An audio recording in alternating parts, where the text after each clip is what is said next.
صاحبك وتجري ورا البنات بدل ما اقولك احا واحدة قلت لك احات. ما انطمك شرموطة من ضمن العاهرات، عمرك ما قلت خد على طول بتقول هات. ما انطمك مرة الثانية وهشتمك مرة تانية، هقولك امك شرموطة تصرفاتها مش مظبوطة. ما انت عيل معرس وحياتك كلها سلبية، صدرك قصتك ما بتشيلش مسؤولية. صوتك على ابوك احنا مش هنسيبوك، لو فكرت تزعق في امك هطلع كسومك. لو حولت على اصحابك هنيكك في افكارك، حياتك كلها الغاز وشكلك شاب شاذ. انت اخرك معايا هولع فيك بجاز، انت التلميذ وانا الاستاذ. لو كانت راب او كانت جاز هشتمك وهقولك كس امك كس امك كس امك كس امك كس امك كس امك كس امك كس امك كس امك كس امك كس امك كس امك كس امك كس امك كس امك كس امك. لو في مصلحة قدامك تبيع اي حاجة ولا ابن وسخ ما تعرفش الجد، انت يا كس امك طريقك سد تجري تصاحب واحد عشان العربية، تلزق له في البيت وتلزق له في الكلية، وتكندل له في الرايحة وتعرس له في اللي جاية، ويجيب له قرش حشيش او حتى تجيب له قية. ما انت شاب معرس ومعروف في اسكندرية، رجالك هيوريك وفي تيزك هيديك، ابعد عنه لا يزيك ويجي يحطه فيك. ما انت خول وشرموت وفي عيني هالفوت، مفيش بينا اي حدود هشتمك لو هموت. انا ديك وانت جاتوت مسمعش صوتك يا قلوط، انا جاي زي الحوت هحركك بالرموش. عايز كلام عايز سكوت عايز حالة من السموت عايز حالة من السموت، كلنا بأعلى صوت.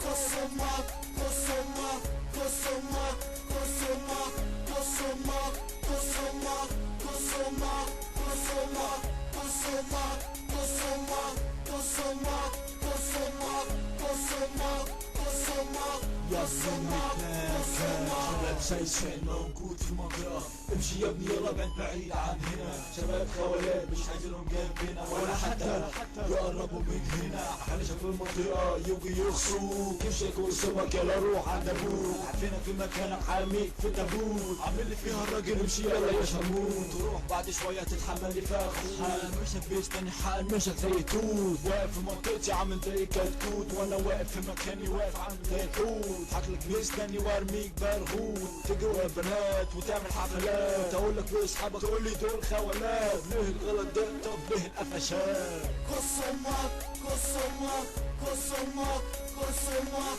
كس امك كس امك كس امك كس امك كس امك كس امك كس امك كس امك كس امك كس امك كس امك كس امك. شباب الخوالات شباب التعريس مستنيينكم هنا كل يوم خميس، ما تنسوش وانتوا جايين تجيبوا لي البوليس. ما هو شغل الخوالات هو شغل تعريس.